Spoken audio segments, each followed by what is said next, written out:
కార్తీక పురాణం 17వ అధ్యాయం. ఓ మునీశ్వలారా, నీకు కలిగిన సందేహాలు సమాధానం చెప్తాను, శ్రద్ధగా విను. మనకు ఈ శరీరం కర్మఫలితంగా వస్తుంది. అంటే మనం చేసిన పాపపుణ్యాల వలన మన ఆత్మకు శరీరం లభిస్తుంది. కాబట్టి కర్మ వలన శరీరం పుడుతుంది. అలాగే శరీరం వలన మనం కొత్త కర్మలు చేస్తాం. శరీరం లేకుండా కర్మ చేయలేము, కర్మ లేకుండా కొత్త శరీరం రాదు. ఈ రహస్యం పరమేశ్వరుడు పార్వతీదేవికి వివరించాడు. ఇప్పుడు నేను నీకు అదే చెప్తున్నాను. ఆత్మ అనేది శరీరంలో నేను అనిపించే శక్తి. ఇది శరీరాన్ని నాది అని భావిస్తుంది. అంగీరసుడు చెప్పినట్టు ఆత్మ అనేది ఈ శరీరానికి సాక్షి. అంటే శరీరం ఏం చేస్తుందో చూస్తే తెలిసే శక్తి. అహం బ్రహ్మస్మి అని మనం వినే వాక్యానికి అర్థం. అహం అంటే నేను, బ్రహ్మ అంటే పరమాత్మ.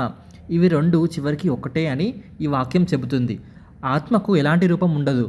అది సచ్చిదానంద స్వరూపం. అంటే సత్ అంటే నిజం, చిత్ అంటే జ్ఞానం, ఆనందం.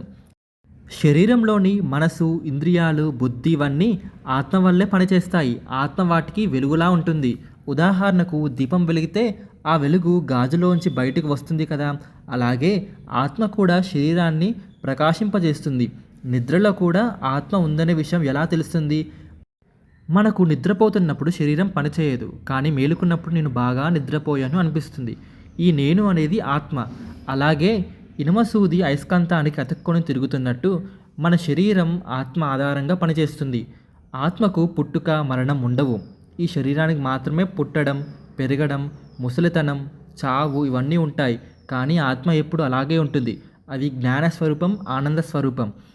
వేదాలు ఇలా చెప్తున్నాయి. సర్వజ్ఞత, సంపూర్ణత, శాశ్వతత్వం కలదే ఆత్మ. మట్టి కుండను చూసి ఇది మట్టి కుండ అని చెప్తాము కదా.